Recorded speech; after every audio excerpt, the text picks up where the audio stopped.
Hi everybody, welcome back to my channel, Get Crafty with Erica, where we get crafty with me, Erica. Today's video is going to be kind of a different type of project. I'm doing a little woodworking in this project.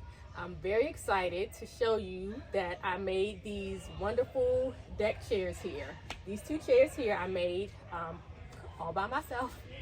It was a lot of hard work. It was definitely a labor of love, and I am so excited to show you what I did. I'll show you an inspiration photo here, and you'll see what the look that I was going for. And I think I did a pretty good job in succeeding in that endeavor. In the description box below, I will list out the cuts of all the wood that I made. And I also indicate whether or not I needed to use pocket holes on those pieces of wood. I'll also, if I can find it, I'll link the cushions here. I purchased them from Big Lots, so if I can find them, I'll link them. But if not, just know that they were purchased from Big Lots. So I'm very excited to show you how I made these chairs, so come along. Okay, these are all the tools I'll need to make my deck chair. I have my miter saw. Let's see, I have my wood here. I have three 1x3x8s and 4 2x3x8s. And I also have my gloves to protect my hands, my pencil, and my measuring tape, to measure so I can cut the wood. I have my drill to drill it all together, my safety goggles, gotta be safe. Then I have 2-inch pocket hole screws, 1.5-inch pocket hole screws, and then I have the pocket hole plugs. I also have Titebond 3, which I'll also use to put the wood together. And then I have my sander here. The only thing that I don't have right now is the Pockethole Jig and the paint. I'm not sure what color I'm going to make these chairs yet, but these are all of my supplies. So I am going to go ahead and get started. So right here, this is just me using my miter saw to cut my wood, and I am cutting the 2x3s right now, and I will include a cut list in the description box below, but I'm using my miter saw, just getting all of my wood cut right here.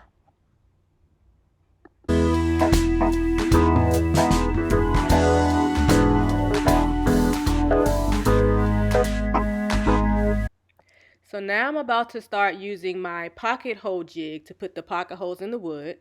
And so I've set it at 1.5.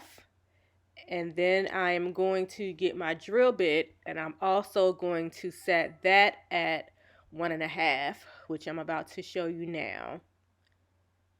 And the setting is dependent upon the thickness of your wood.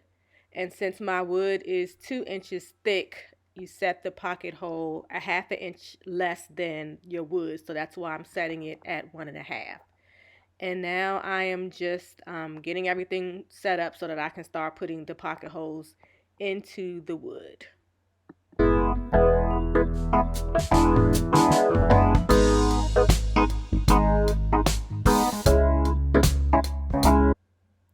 So I have my wood all set up to put the pocket holes in, and I'm pointing to holes A and C, which is where I'll be putting the pocket holes into my wood. And I'll be putting 2 on each end of this piece of wood. And I'll indicate in the description box when I note the sizes of wood that I cut. I'll also indicate which ones that I put the pocket holes in.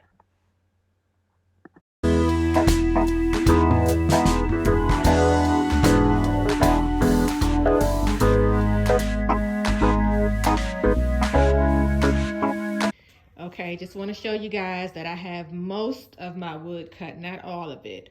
But these pieces are for the arms and for the crossbars. The only pieces I have left to cut are the slats for the sides and the back, and I'll cut those when I get to that point. But now I'm going to go ahead and start with the assembly. Oh wait, let's see. There are a couple of pieces that I put pocket holes in. You can see those there. All of them don't need pocket holes, so I didn't put them in all the pieces, but I put the pocket holes in the ones that are needed. And so now we'll go ahead and get started with the assembly. So we're going to take the leg. This is a 24-inch piece. And we're going to measure up 12 inches. And this is where we'll put the crossbar in.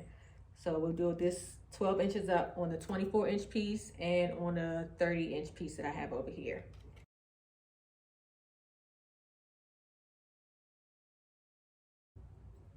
Using my speed square to make a straight line to mark my 12 inches. And I'm gonna do the same thing on the 30-inch piece.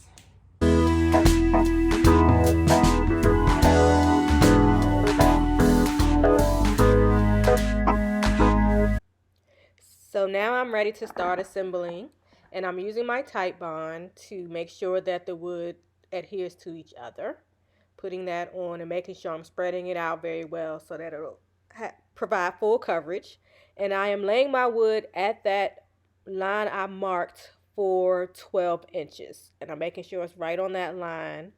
And now I'm going to use my pocket hole screws to go ahead and attach the two pieces of wood together.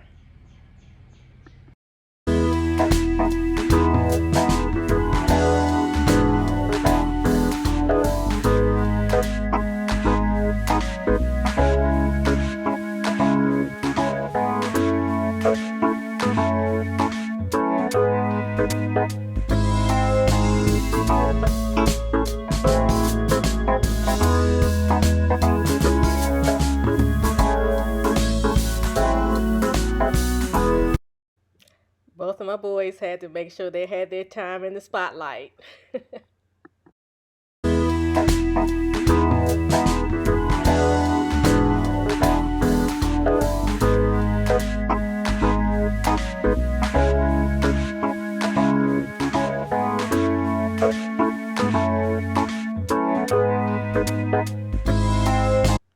So I've attached the 30-inch piece to the crossbar, and now I'm going to attach the 24-inch piece to the other end of the crossbar.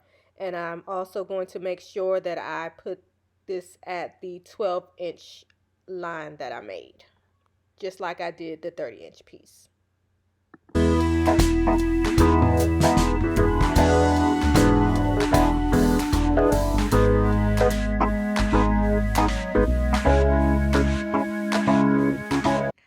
Alright, got two of my legs done.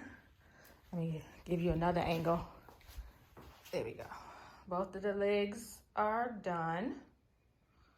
So we are good to go with that. And so now what we'll do next is put the crossbar on. So it'll go, we'll do one here to here, and in the back and at the top. And for those pieces, I'll use the, I'll use my 24.5-inch pieces for those three. And all three of those pieces have pocket holes in them. So let's go ahead and do the next step.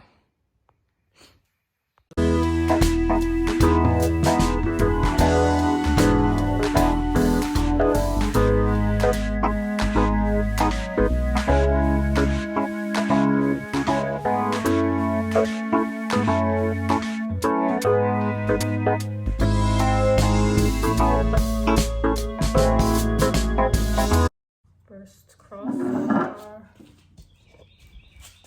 is in. Now I'm going to work on the next two crossbars. So I have all my cross pieces in. Let me stand it up so y'all can see how it looks with all the cross pieces in. All right, it's coming together pretty nicely. up pretty nicely. Sorry it's crooked, my camera is a little crooked. So what I'm gonna do next is put the armrests in. And for those, I need to measure before I cut the wood. So I waited until now to cut the wood for those to make sure that they end up being the right size. So it'll look like this. This wood I'm about to use is not the correct size, but this is how it's gonna look. It'll be like that. And so it'll meet here, and then it'll be flush with this end right here. But I have to do a little measuring to make sure it's the right length. So that is coming up next.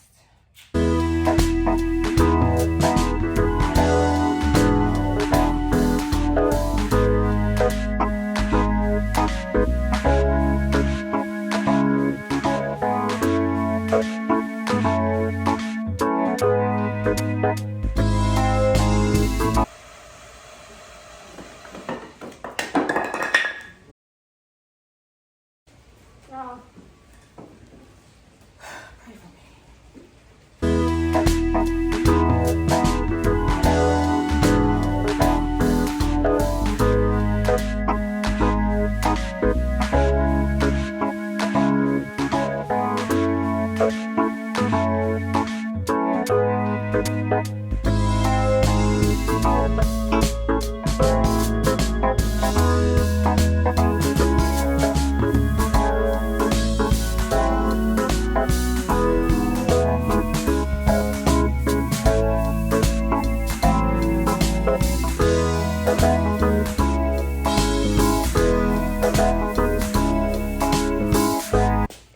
So to attach the other end of the armrest, I'm using these PowerPro One multi-material screws. They are 2.5 inches and they're good for exterior jobs. I'm using these because I found that it was a tight fit for me to use the pocket holes to fit my drill and the long drill bit and the pocket hole screws in there. So I found it to be easier to just use these screws to get the other end of the armrest in.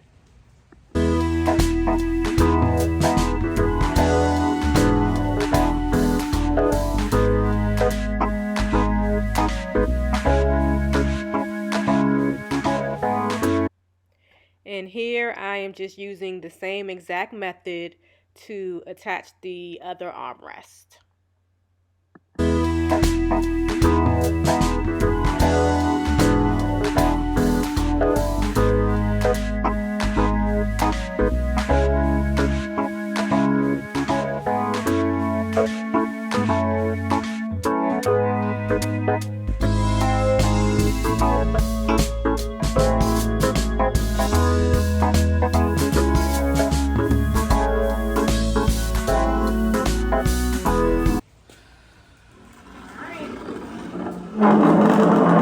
Got the arms on. So all that's left is to do the slats here. There'll be 3 here, and on the sides, 3 here and 3 here. Then sand and paint, and I'll be all done. So I'm about to start on the slats next. So I'm gonna lay them out like this. These are my spacers. 1, 2, 3, 4.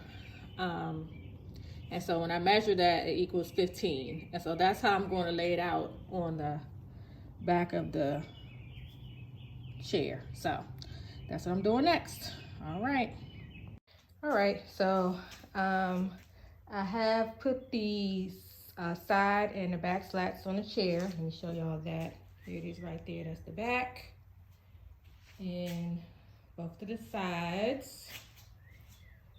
Get the other side. Both sides. And so now I'm about to put the seat in.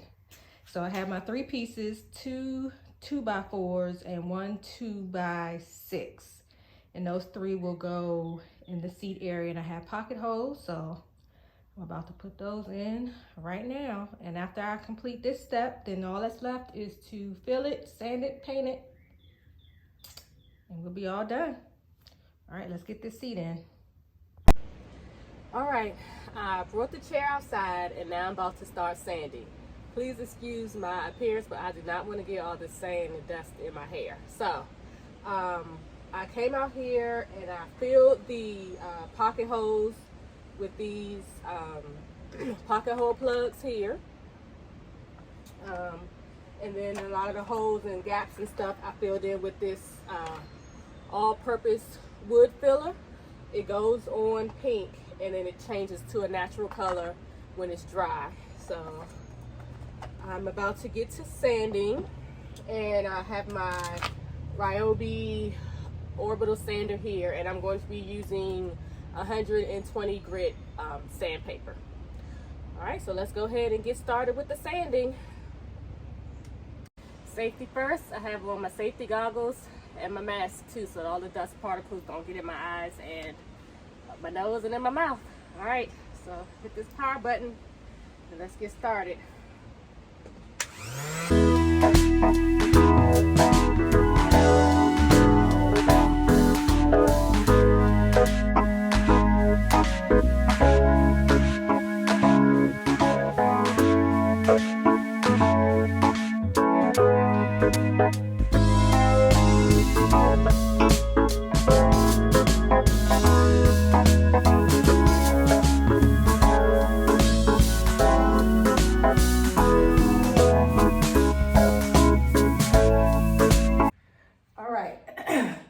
So I am back in my garage.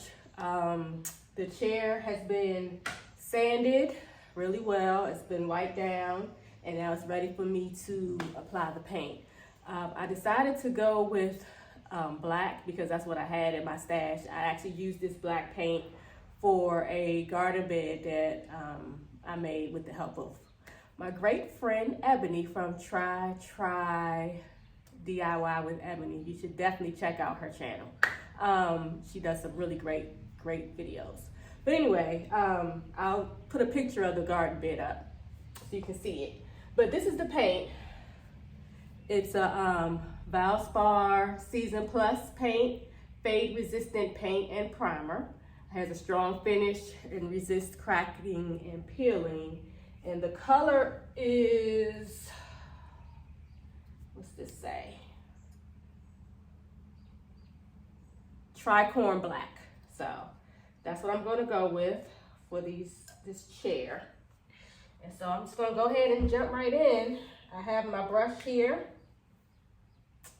and I'm just going to dip in and go ahead and get started. So this is the last step in the process.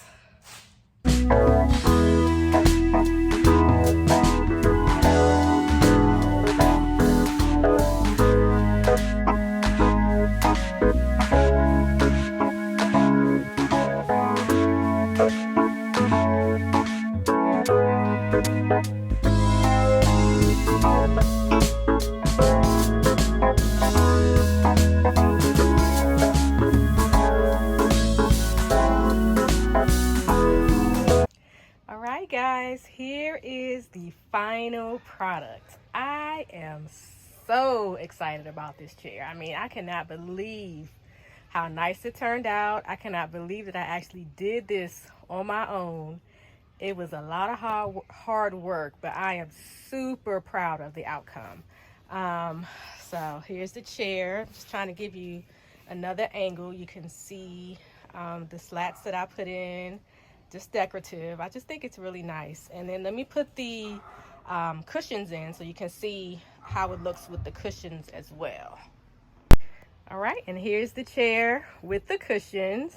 I'll include the dimensions of the chair in the description box below. And of course, you know, I actually had to make 2 of these chairs. There's no way I could just do one. So here's my second chair, and here's my setup out here.